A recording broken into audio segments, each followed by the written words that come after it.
Hello everyone, welcome to Friday Physio Live Q&A. It is the 12th of February 2021 and I'm very excited to be seeing you guys all today. Please do, as you start to join, those of you that are joining live on Instagram and Facebook and YouTube and Twitter, please do just give me the thumbs up that you can hear and you can see me loud and clear. As soon as I know that, I will start to answer any questions that are coming in live first. So please do, if you are joining, I can see a few of you are joining live now. So please do start asking your questions in the comments and I will respond to you first. And then I will also answer all the lovely questions I've been asked in advance. So for those of you that don't know and haven't joined before, I am Lucy McDonald and I am a physiotherapist, and I am going to answer any questions that you have on pain, injuries, fitness, health, you name it. I will be answering your questions. So please do let me know. I'm just sort of looking at the various technology and just checking if it works. So if you could just let me know, if you put a message, for those of you, I can see there's a few of you watching live already. If you could let me know that you can hear me and you can see me loud and clear, then I know I can start to answer people's questions. So if you are just joining now, please do also, if you have questions yourself, ask anything about pain, injury, health, COVID recovery, you name it, and I will answer. Every week I will be continuing to do these and you can watch them on YouTube, Twitter, Facebook, etc. So I'm a physiotherapist. I've been a physio for 20 years and I'm going to answer all your questions so that hopefully you can get on the road to recovery. If you haven't already checked out our website, if you go to www.octopusclinic.com, you will find all the exercises that I'm going to be referring to throughout this session. So when I answer questions, I will make it as specific to the person who's asking the question as possible, but at the same time I will make it generic enough so that those of you who are watching who don't have the specific injury will get some use out of it.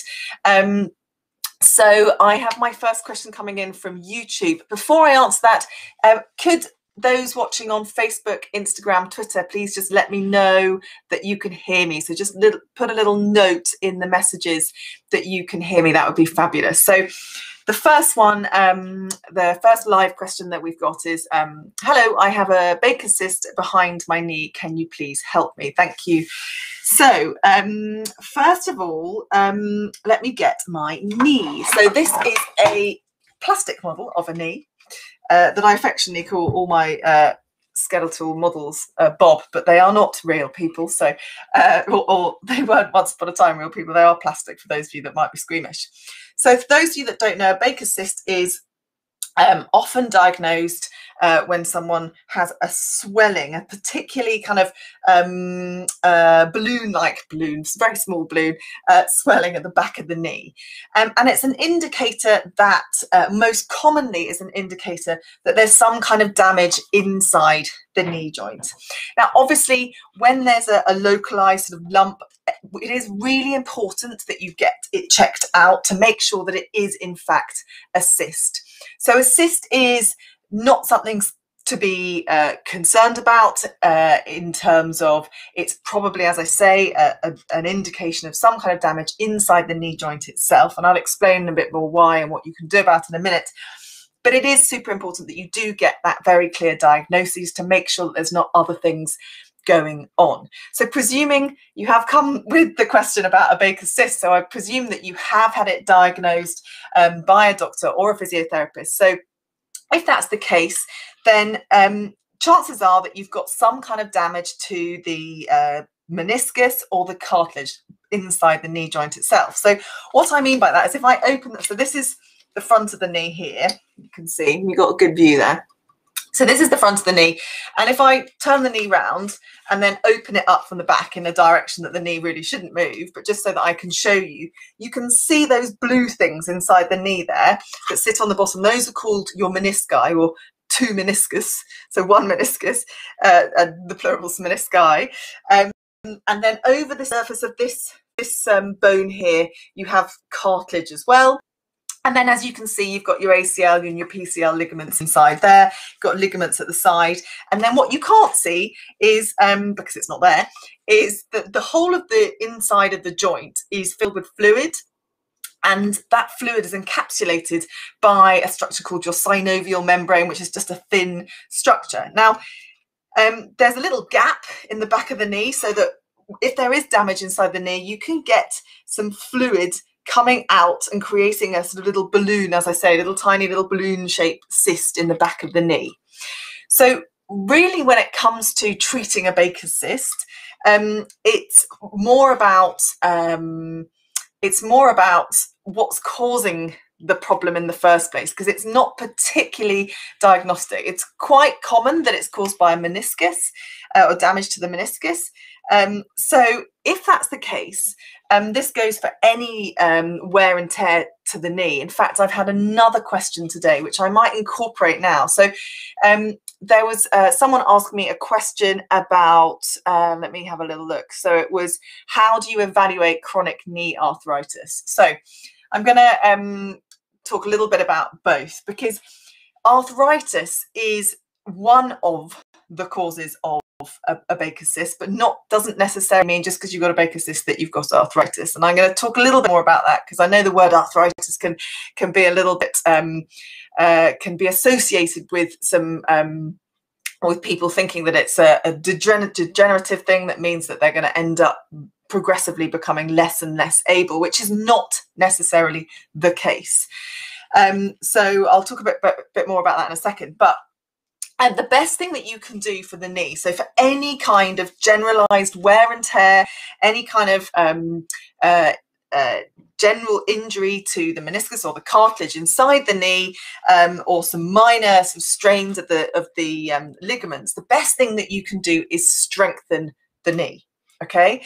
Now, before I talk about strengthening the knee, I'm going to first cover a couple of things. If your knee is locked in one position, and by that I mean it gets literally stuck in a bent position, and then you cannot, for days on end, you can't straighten it, then you must go and get that checked out pretty quickly, because if it's stuck in one position, then it's impossible to strengthen it, or very, very difficult to strengthen it, and you will potentially lose the full range of motion and function of your knee.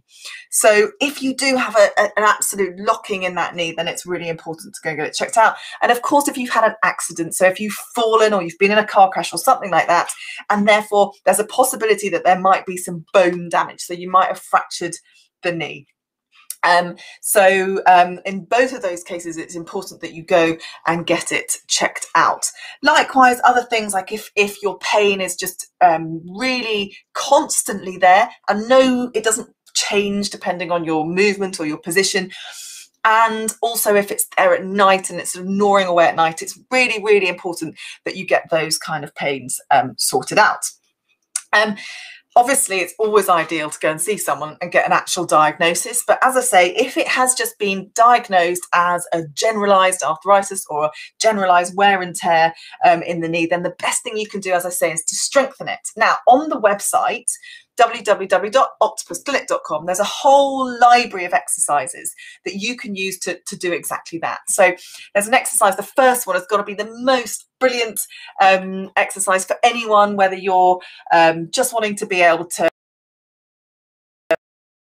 potter extra marathon run, is the squat, because the squat can be tailored to anyone. So in other words, if you start at the most simple levels, the more basic level, you can do a squat just standing up and sitting down out of a chair. And on the website, it shows you the best way of doing that to keep your knees nice and safe. Let me just check. Instagram's still going. Yes, it is. Good. So that's the first thing that I would recommend, a squat. And then obviously with time, you can progress the range of motion of that squat. You can progress using weights. And then you can move on to more advanced things like split squats. You can add weights to that. You can add movement to that and take it from there. The other really important muscle groups, so the squats will predominantly work your quads muscles, which are the muscles at the front of your thigh. But you also want to work those muscles at the back of your thigh, your hamstring muscles. So you can do things like bridging or anything where you're resisting lifting your heel towards your kind of things. If you go onto the website, again, you'll see some exercises, some ideas there. The third muscle group that's not so obvious, there's a muscle that one of your big calf muscles attaches the other side of the knee. So you really want to be making sure that you're strengthening that muscle too.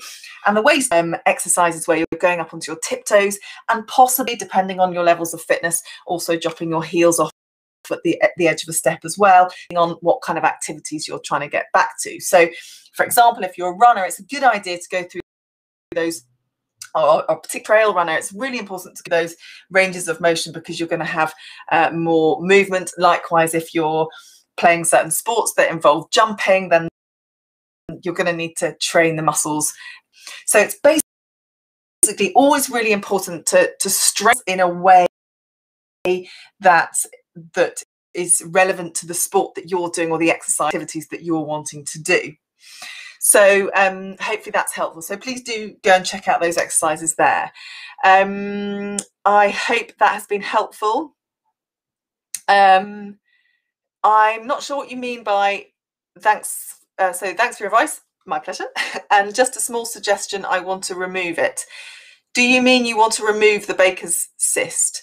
And if that is the case, then you definitely need to go and speak to an orthopedic consultant who can advise you on the best course of action. So if you go and see an orthopedic consultant, if you'd like me to recommend someone in London, please do get in touch. The best way to get in touch with us is reception@octopusconnect.com. So any other live questions as we are progressing through? Just please do type away, let me know. But I will start with answering the question that I should have answered last week, and I promised I would answer first up. I hope you'll forgive me for having answered the live question first. But anyway, so here was the question. It's also one of my favourites because I absolutely love treating this condition. So, hi Lucy, any top tips for hip bursitis recovery? It came on during the 2020 marathon training season, but I'm not making much progress. Thank you. It's a pleasure. Right, so this is all about a hip pain, so pain on the outside of the hip. Now, particularly with runners, it's really important that I talk about fractures just very, very briefly before we move on to this. If you have any pain in your hip and you're, particularly if you're a long distance runner or you've been doing a lot of impact, then it's important that you do get your hip checked out, because unfortunately every year I see a handful of people with hip pain who do have stress fractures.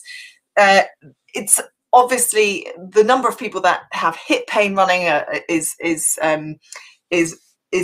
significant, and there's a tiny proportion of those who have stress fractures. But it's super important that we do screen for that, because if you have a stress fracture and you continue to run on it then or weight bear on it, then it won't heal, and it could potentially cause limb threatening or life threatening things like, for example, if you have an embolism. That is obviously highly unlikely, but it's not something that you want to be messing with. So that aside, I am presuming that you've been diagnosed with hip bursitis, because again, that sounds to me quite like you've probably seen your GP or maybe another physio, and they've given you that diagnosis. So normally we find, so hip, for those of you that are not sure, where is my hip? So for those of you who are not sure, hip bursitis is often felt, it's very, very clearly felt on the side of the hip here. I'm not sure if you can see that, but right over that bony bit of the hip on the side there. It can be really, really sore, both when you're running, and also a real giveaway is if you lie on that side, it's super sore right over, and you can poke it and it feels tender because it's quite close to the surface of the skin. So we now know that when someone has a bursitis, it's most likely that they also have a bit of a tendinopathy, and you can have one without the other, but there's normally a little bit of both going on at the same time. So that's because if you're overloading that area, the two things are very, very associated and very, very close together. So you're probably going to get some kind of irritation of both of them. Now, the really good news is that we now know, thanks to a fabulous physio called Alison Grimaldi and many of her colleagues, that there's some brilliantly effective way of treating hip bursitis or gluteus medius tendinopathy. And we first know that the best thing and this is why I love treating it, because it responds so well to physio. So the first thing that we need to do is do some static contractions, because that can really help to reduce the pain. And then from there, you create an incremental loading program of the tendon that inserts, that gluteus medius tendon that inserts right on the top of the hip bursa. So you start, as I say, statically, and then you build up with a bit more dynamic movement. Now, I know that a hip loading program, I know everything. I obviously know what I'm talking about because I do it the whole time, but people often say to me, what is that program? But if anyone's ever seen any of these live sessions before, you will know that it's not just about looking at that localized injury. It's all about looking at why, so zooming out and looking at the bigger picture of why it is that that bit has become injured.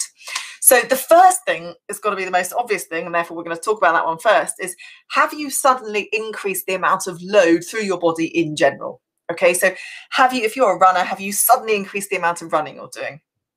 Have you suddenly started doing hills? Have you suddenly changed? Is there something about your program, your running program, that has changed? Also, the other thing that people don't think about is there other things in your life that have changed? So, for example, has work kicked off, and are you spending more time sitting? Have you changed where you're sitting, and therefore you're putting more load through that area?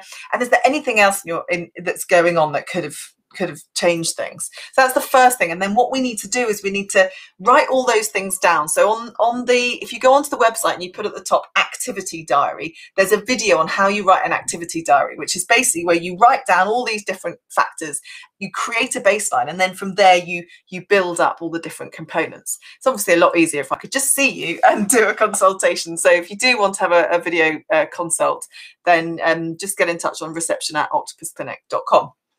But I will continue to try and advise without having actually assessed you. So so that's the first thing. And then we need to look at the biomechanics. So obviously, even if you've significantly increased your load, there must be some reason why that particular bit of your body, rather than all the other bits of your body too, has become damaged and sore. So we need to look at your biomechanics, and by that what I mean is we need to look at how your feet and your ankles are moving, how your knees are moving, how your hips, your pelvis, your lower back, your upper body, the whole shebang.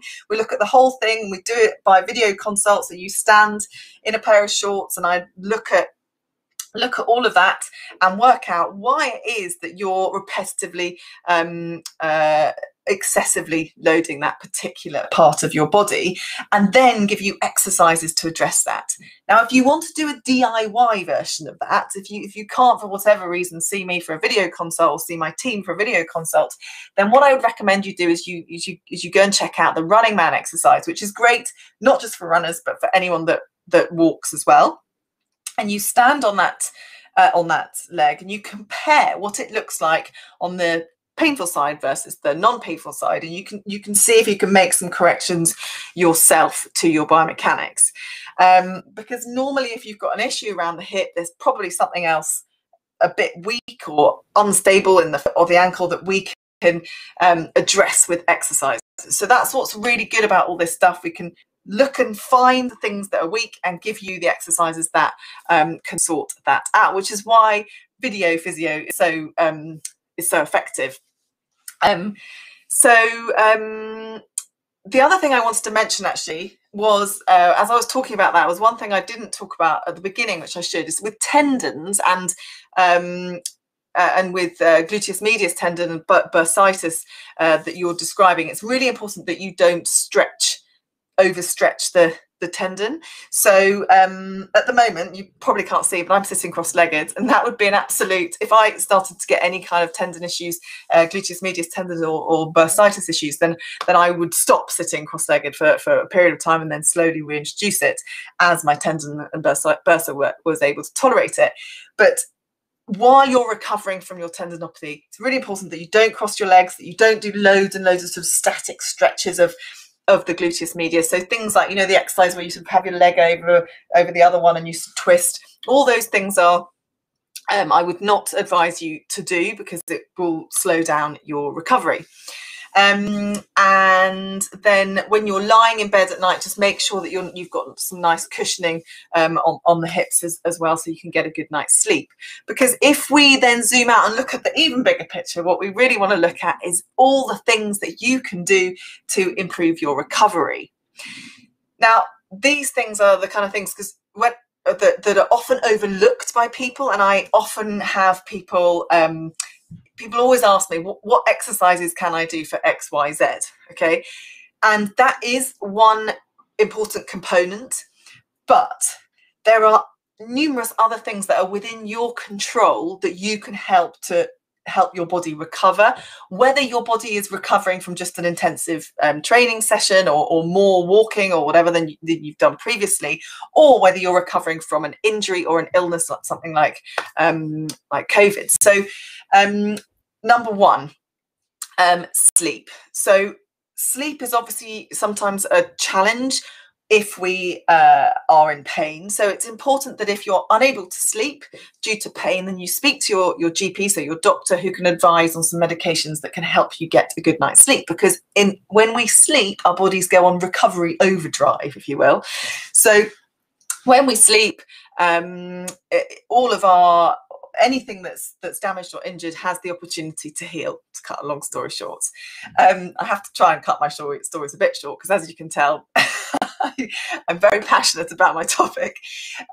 Secondly, stress. So stress levels can really, really limit our body's ability to recover for various reasons.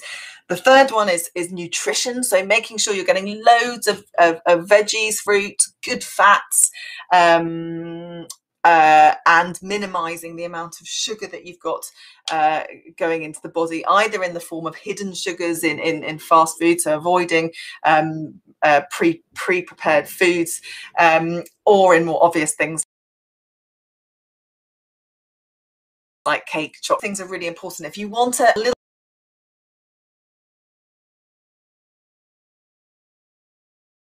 on recovery, so again, if you go to the website octopusclinic.com and you put in at the top in the search tool recovery, you'll get some useful things there that you can go and check out yourself. And there's also a whole video on how you can manage your stress to improve recovery from injury or training. So do go and check those out. Now, that was an incredibly long answer to that question, but for those of you who are watching it and saying, well, that's not my injury, hopefully you can see that there's a huge amount of what I've just said that is applicable to anyone that's injured or training or doing any kind of exercise. So hopefully that's helpful. Any live questions coming in? Let me just, we seem to have lost Instagram. Start again on Instagram. For some reason, we got kicked out of Instagram. Anyway, we're back on Instagram now. So anyone wanting to ask any live questions, please do tap away. I can still see we've got a few people live at the moment. So please do let me know if you have any questions. So I'm running well, and my general health is good, but I'm starting to get some stiffness in my lower back. Work means sitting at my desk all day. Any advice on stretching or exercises to improve mobility? Yes, loads, and it's such a good question. I love this. So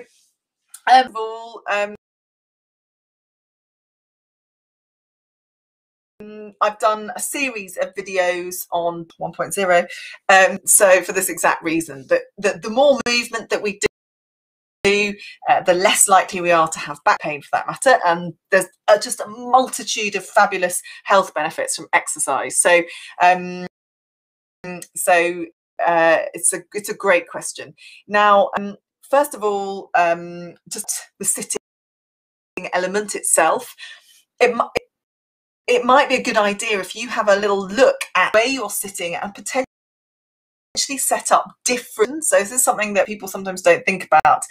Even if you only have one bedroom that you're working from, you can still find different positions to work in. So sitting at your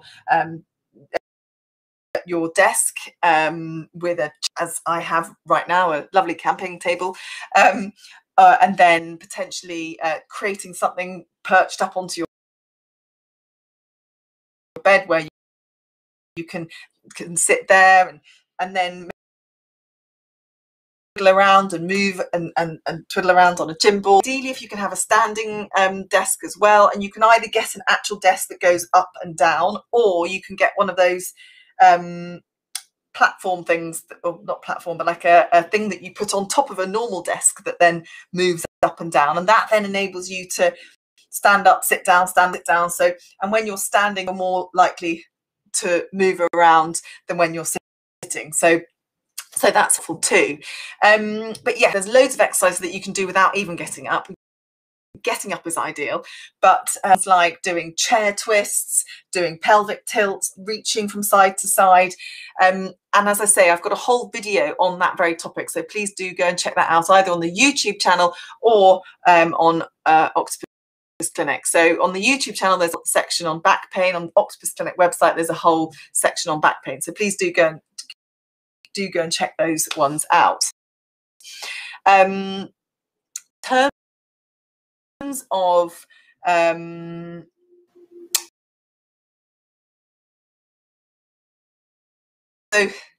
the most important thing, as I've already said, is we start to sit and get involved with whatever. We could quite easily sit there and end up, I've sat in the same position for 3 hours. Now, our bodies are just not simply designed to do that. Doesn't matter how good your chair is, doesn't matter how supportive, we're just not designed to be in a static posture. You can see that I'm moving around a lot. Now, if I don't move around a lot, then I will start to get back pain. So, and what's good to do is to get a little timer to set an alarm, so that, and I would suggest you put your alarm at the other side of the room, or where it's still going to be loud enough to put you off and make you go and move, but also you've got to get up, walk over to it and turn it off. So getting up and walking over to turn it off is in itself helpful, but also at that point, if you've got, say, a foam roller or some resistance bands or something just sitting next to you, and you sort of almost have to trip up over that exercise equipment, and you're then more likely to be reminded to do some kind of exercise. And it can be literally, as I've already mentioned, things like squats or arm reaches or some push, or anything, just move. Okay? But hopefully that's helpful to lots of you who no doubt stuck behind computers. We've been stuck behind computers even before lockdown, haven't we? But just at home rather than in the office. So bear that in mind. Right, next one. Any more live questions coming in? Okie doke. Next one then. If you have, just on that subject, if you've asked questions in advance and you're watching and you're very patiently waiting, please do feel your question again in the live, because it might be that yours to be somewhere low down on my list. So please do ask it, and as soon as someone asks me a question live, I'll answer that question first, so that you don't need to. Hey, next question. Hi, Lucy, I have been a keen runner for a number of years. My running change, nothing like a nice pair of running, new pair of trainers, However, to A6 Nimbus. However, about 4 kilometers into my runs with the new trainers, my numb. I've never had this before and have tried multiple different lacing techniques, but they don't seem. I've also been alternating runs with and my toes don't go numb.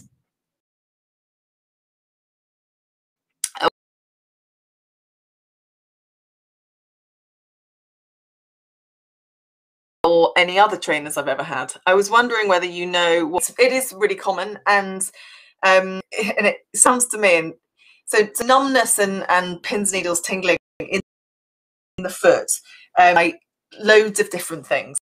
Okay, I'm going to come to the most obvious one in a sec, caused by referred issues from, for example, your back or sometimes other structures in the sort of pelvis area.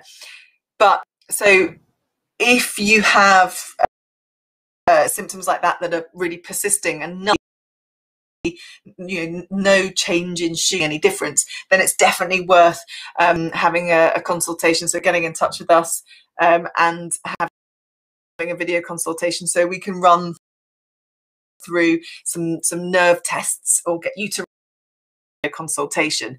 However,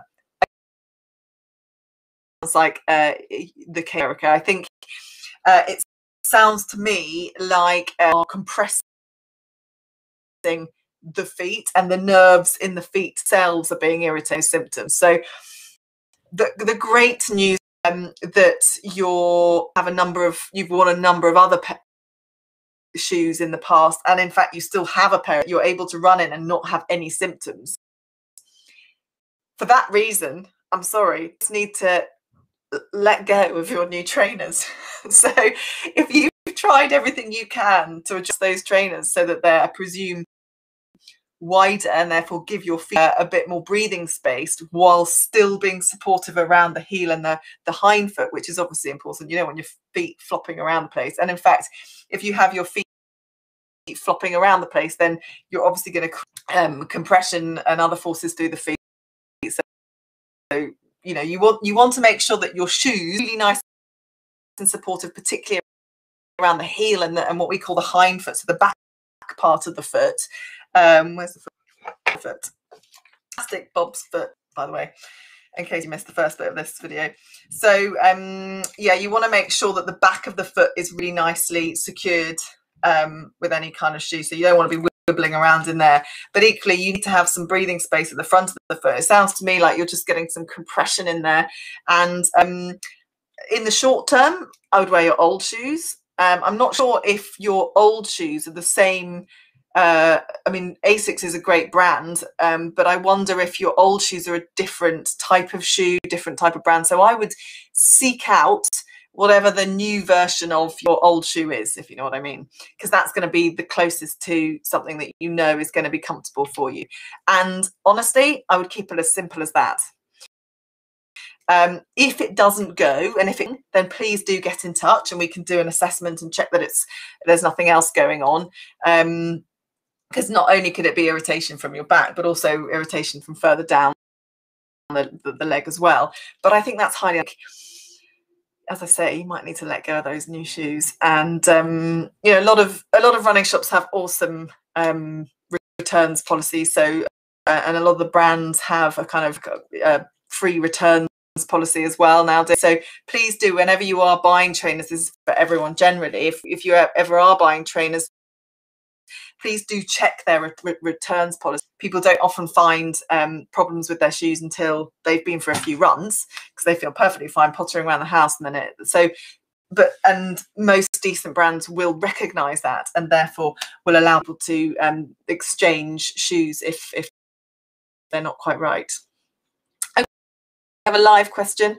And actually one that you'd asked me in advance, I think. Or is that a different person? No, I think you've also asked me another question, haven't you, Nikki, about your big toe? Or is that someone different? Anyway, let me know. So I felt a ping in my upper calf on a dog walk this morning. How lovely to have a dog. I'd love a dog. Quite painful uphill, and just starting to feel a bit of a burn as I'm sitting, but can't pinpoint where it is. I'm limping, walking. Nikki, can you just have a look at your calf and tell me if there's any sort of localized red swelling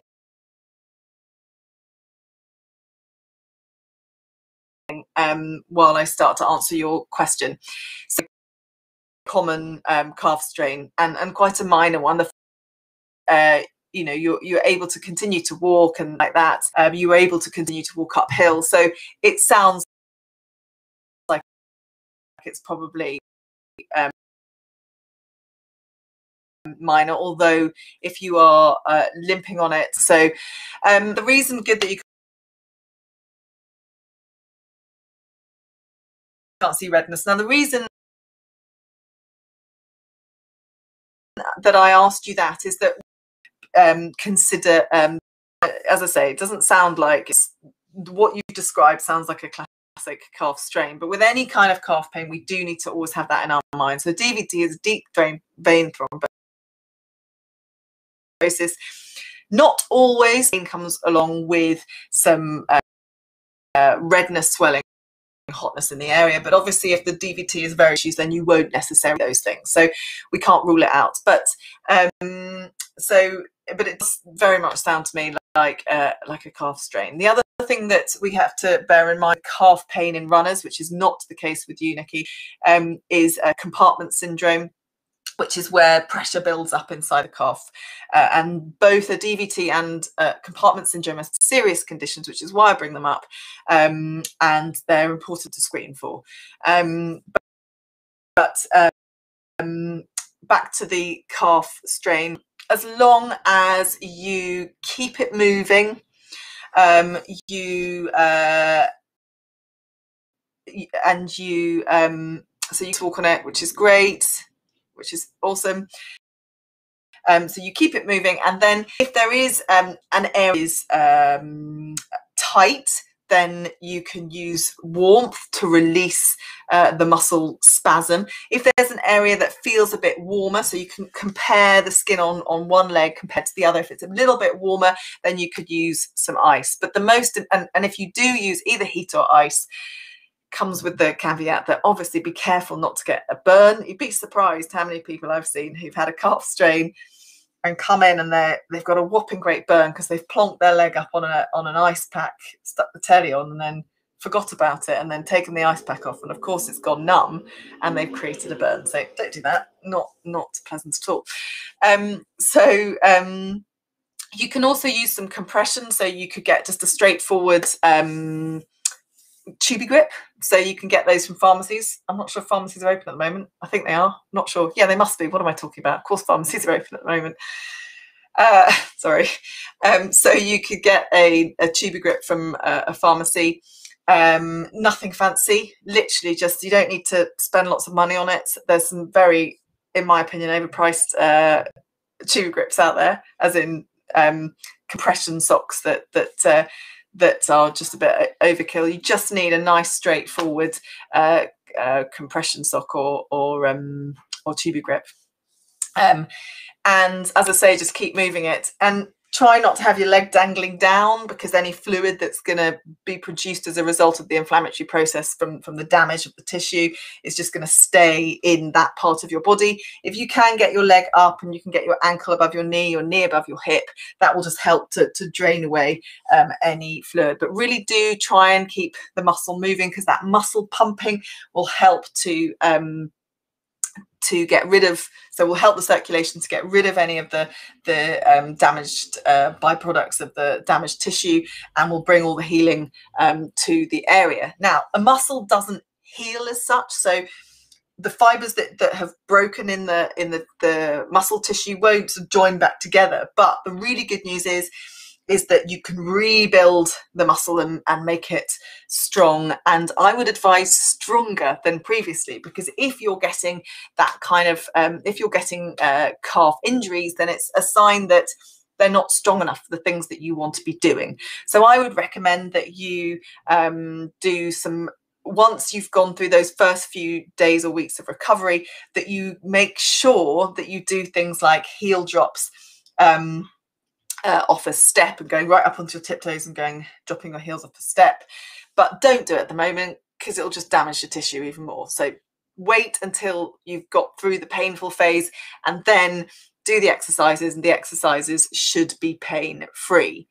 So hopefully that answers. And while we're on the other, just let me know, Nikki, if that doesn't answer your question, if you have any others as you're watching live at the moment, just any nuances to your question as you like.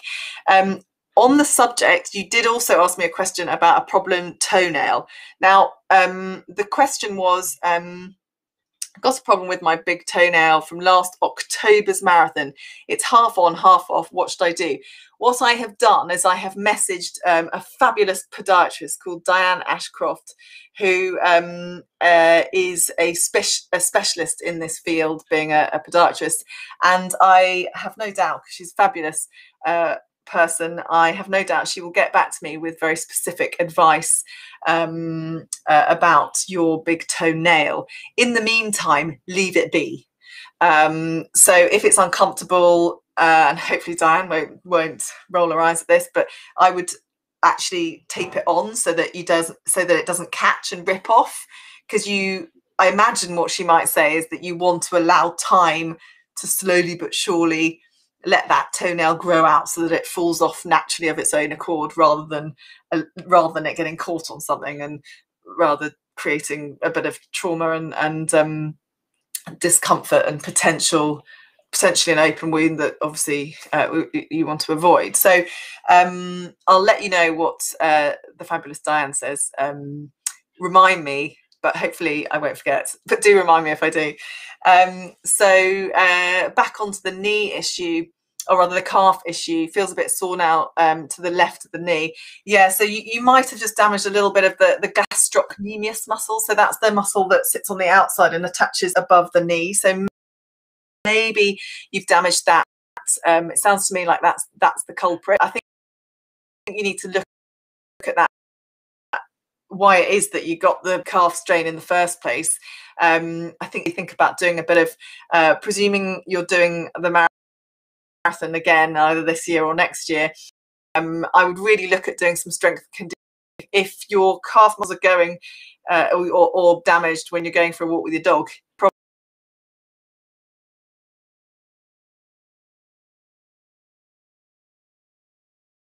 that I did on the best runners.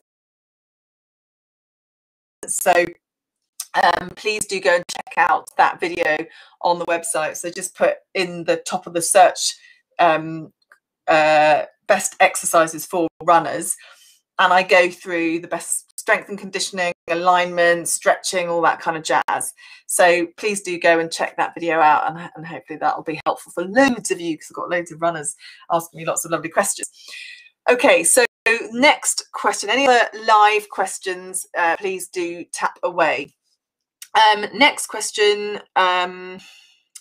I've been running for a long time, but I've recently got into trail running for some incline practice ahead of the marathon. I've all of a sudden developed a really painful right foot on the inner and outer side, which has made it very difficult to weight bear, let alone run. It's a common is this a common running injury, and how would you advise recovering from it?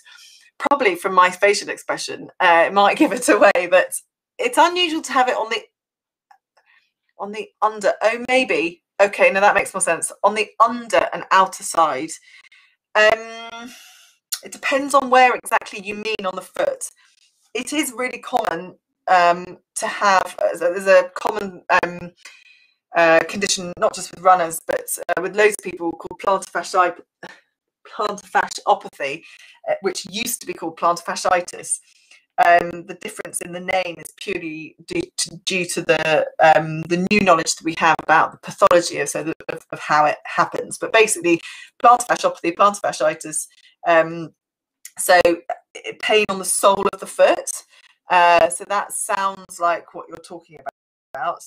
And it would make sense, because if you're adding some hill running, it means that you'll be putting your ankle through a larger range of motion. And one of the things that can contribute to plantar fasciopathy is or is thought to contribute, is a issue with ankle range of motion, so particularly ankle dorsiflexion, so the bend of the ankle. So one of the exercises that I love for this is involves doing heel drops off the back of a step, but biasing the plantar fascia by sticking something onto the big toe. As you can see, this big toe is somewhat dislocated anyway. So you put something underneath the big toe, like a book, or one of my patients in the past has used a cork, or anything basically, and you wedge the big toe up, and then you do heel drops, and that does two things. It biases the load through the plantar fascia, it strengthens the calf muscle, and it increases the ankle range of motion. So you're kind of killing three birds with one stone, all three of which are very helpful for plantar fascia. However, I'm not convinced, based on what you've told me, that it is definitely that. So if you can have a video consultation with me or one of my team, that would be awesome. Get in touch, reception@octopusklinik.com. The exercise that I referred to, if you put into the search tool of octopusklinik.com, you put into the search tool just plantar fascia, or foot pain in runners, or just foot pain, it will come up. Probably a bit easier writing foot pain than it is plantar fascia, and certainly plantar fasciopathy, as fun as it is to say. Do go and check that out, and you'll see the video that I'm talking about. Unfortunately, feet are also one of the areas that we need to be careful with stress fractures. So, and particularly that fifth metatarsal can be a little bit of a, can be quite a relatively common area to become damaged. So we need to really screen you for that to make sure that that's not the case. Because if you do start bouncing around on a stress fracture and it displaces, it creates far more issues than you would like to imagine. So we need to rule out stress fractures, and we need to properly diagnose it, because not just stress fractures and plantar fasciopathy, there's loads of other things that can cause pain in that part of the body. So it would be good to have a session with you if possible.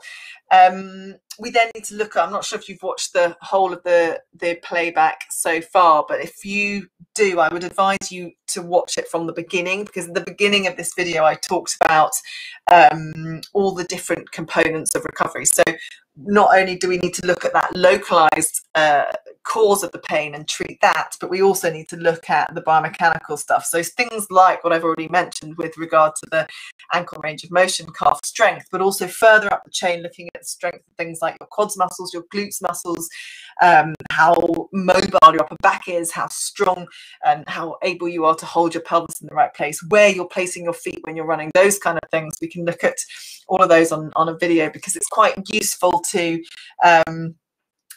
look at that bigger picture of the biomechanics and work out why it is that part of your body is becoming more loaded than the rest. And then we zoom up even further and we look at your overall training program. So interesting that you've recently introduced some trail running. So is it that you've gone too hard too soon with that? It might be that, for example, your fitness levels are pretty good, so you're able to run up and down hills, but that therefore hasn't been holding you back, and perhaps you've been pushing it too much with the hills, and we need to just bring that back a bit, or get the balance right, potentially leave more time between runs, potentially introduce some other different types of cross training to really enable recovery. And then looking on that point at nutrition, sleep, stress, all of those things that enable recovery, which if you didn't catch the beginning, if you go onto the website and you put recovery in the search tool, you'll see there's a whole video on there on all the different things that you can do to improve your recovery. So hopefully that helps. Any other live questions? I'm going to trundle my way through the other questions that I was asked in advance, because there have been tons this week, which is very exciting. So the next one is all about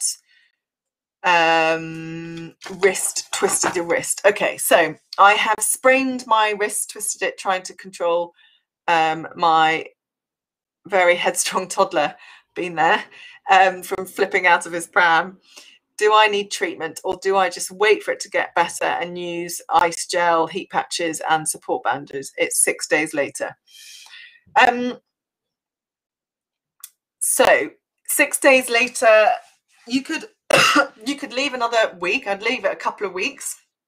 It depends. If over the last of 6 days it's been getting better, then I would keep moving it. And hopefully with time it will recover. You could leave it 2 weeks, and if it's still recovering at 2 weeks, then I would then sort of check in on it again at around 6 weeks.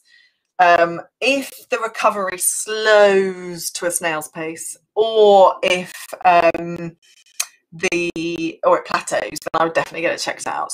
So basically, if it isn't recovering on its own, get it checked out. Also, it depends how intense the pain is. If you're able to move it, if you've got full range of motion, it's just that pain is just a bit painful, and for example, you're able to put your weight through it and do all your normal day-to-day things, it's just a bit sore, then it's not urgent to get it checked out. If you really can't move your wrist, or for example you can't lift a cup of tea, speaking of which, you can't lift something simple like a cup of tea, then I would certainly get it checked out.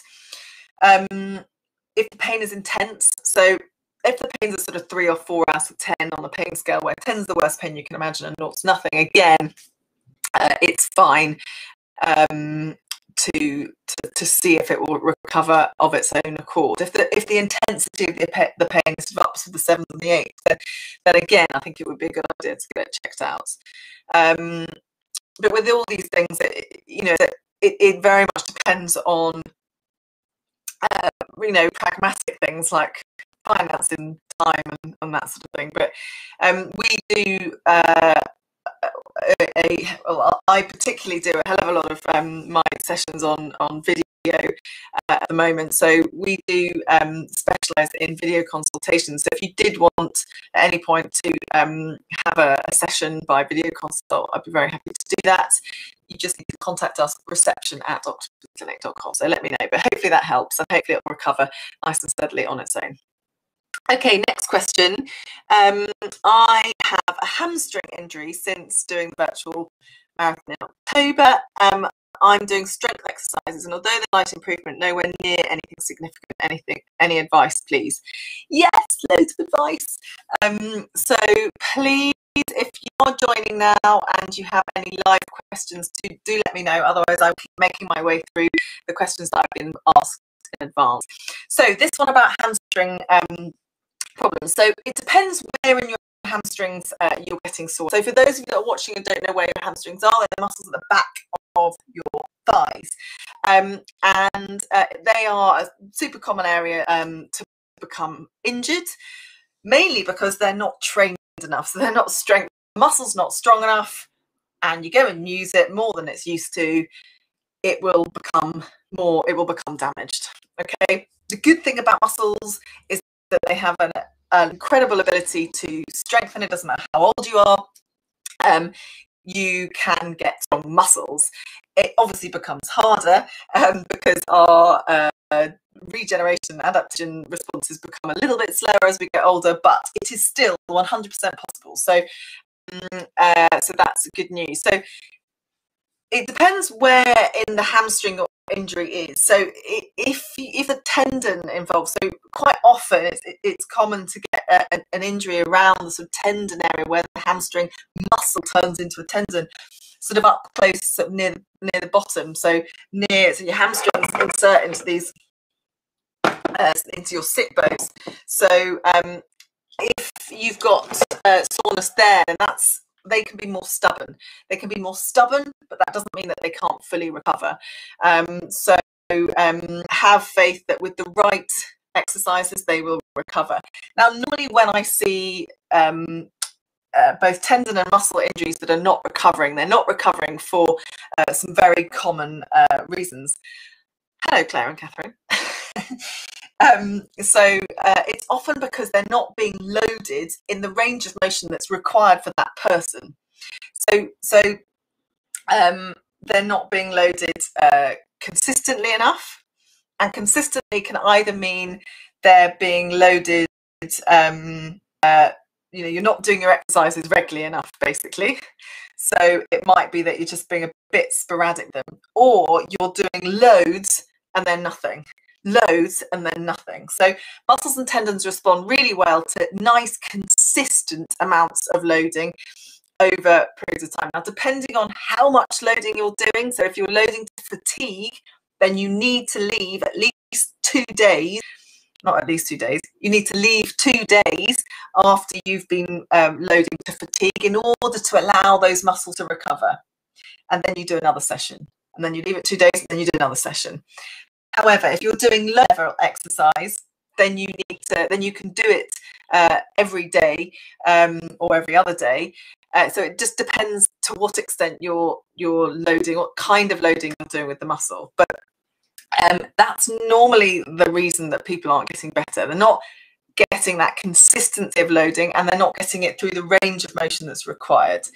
The other thing is that, especially with hamstrings, often people train them in a way that we call concentrically training them. So so shortening the muscle. So for example, if you're standing and you take your heel to your bum, in order to get your heel to your bum, your hamstrings go from a longer position to a shorter position.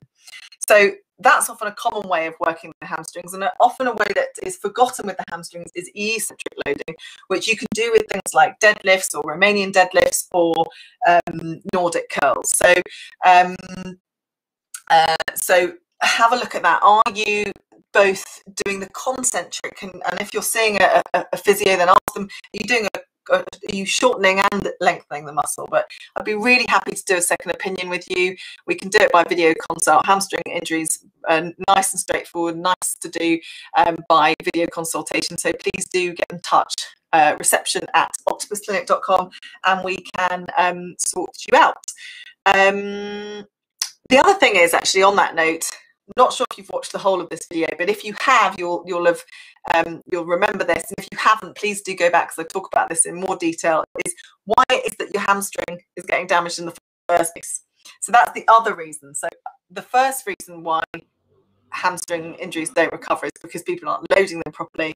But secondly, it's that you're not looking at the underlying cause, both from a biomechanical perspective, and also I might need to mention the nervy bit as well. But anyway, so when I say the biomechanical perspective, I mean, why is it? Are there other weaknesses going on in other parts of your body? So maybe your glutes are weak, maybe the muscles at the side of your hips, so your gluteus medius muscles are weak, maybe your calf muscles weak, and we need to work out if those things are playing into the fact that that hamstring just keeps getting overloaded and keeps getting injured. So and then give you exercises for those bits. So perhaps, for example, if your muscles on the side of your hip are weak, you can go and do the wall ball series. If you stick in wall ball in the website at the top in the search tool, you'll see that will come up. So perhaps you need to do that. Perhaps you need to do some heel raises or heel drops with the edge of the step, those kind of things. So that's what we need to look at. And then third thing, with hamstring injuries, there's often we need to test. We need to do a test called a slump test. Don't look it up on Google. Don't do it yourself, please, because it's important that you do it with a physio. So we could do that by video consult and just have a little look at whether there's any nerve tightness there and address that. It is, because if there's nerve tightness there, then it might be an indication that we need to also address perhaps your back or your pelvis area. So we need to think about those things. And then, of course, I'm going to say it again, stick that recovery record straight back on, and sleep, stress, nutrition. So please do go and look at the video on that. So on the website, search tool, recovery, ba-ding, it should come up. So hopefully that's helpful. Next question is, I'm sort of speeding up because I've got about 5 minutes and then I need to go. So if there are any other live questions, please do let me know. Otherwise, I'm going to wrap up pretty soon. Any suggestions of where to find a practical marathon training guide for over 50-year-old runner, please? This one's a great question. So I would suggest, first of all, that we need to find out how fit you are. So it's less about how old you are and more about how fit and strong you are. So there are plenty of 50-year-olds out there who are vastly fitter and vastly stronger than plenty of 30-year-olds out there. So please don't be too concerned about your age. In fact, age, from my experience, and I'm sure this is not too controversial, can be hugely valuable when training for a marathon, because you're much more likely to listen to your body, make wise decisions about lifestyle, etc. So from my experience, it's the older, wiser people tend to make wiser decisions around things like that. But if, for example, you haven't done any running before, this, as I say, is irrespective of whether you're 20 or 50 or 70, the best way to start running, I think the NHS website is awesome. There's a couch to 5K on the NHS website that's brilliant. So I would start with that and then take it from there. So it would be great. It's really hard to give a specific training guide. As you're running for charity, I can send you my sort of the ultimate physio marathon handbook. So get in touch, reception@octopusclinic.com, and I'll send you that, because in that I talk through all the principles of training. It's much more important to understand the principles than to have a very rigid plan. It is important to have a plan, but if you start with the principles, you've got tons of time now to really put together something that is very tailored to you and to your life.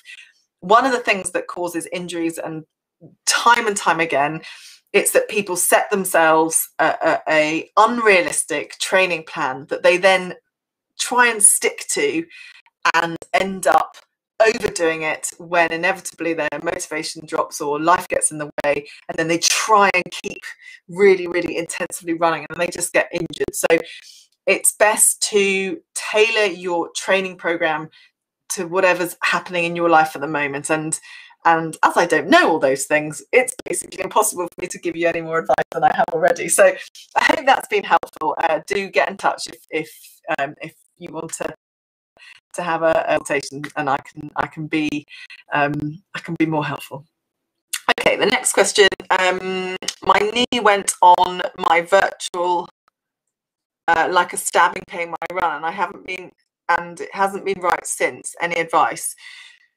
So I presume that your knee has been painful since October, and it's a stabbing pain. In that case, I don't think it sounds like something that I can just give advice, certainly based on the amount of information that you've given there, Amy. I'm not sure that I can give you helpful advice beyond the stuff that I talked about at the beginning of the session around strengthening your knee in general and really getting your knees. I don't know whether you've done much of that stuff since October when it started, but if you've been doing all the things like strengthening your quads, hamstrings, calf muscles, etc., and it's still sore, then I do need to see you for a video consult. I'm also not sure where the pain is, so I need a little bit more information to try and give you some advice that I think would be helpful. So please do let me know. Okay, next one. Golly gumdrops, today is a long session, isn't it? Obviously, everyone's being spurred on by the spring, where spring's in sight. So the next question is, I've been suffering with tightness in my Achilles on my right side. Any good stretches for that, please? I really don't want an injury.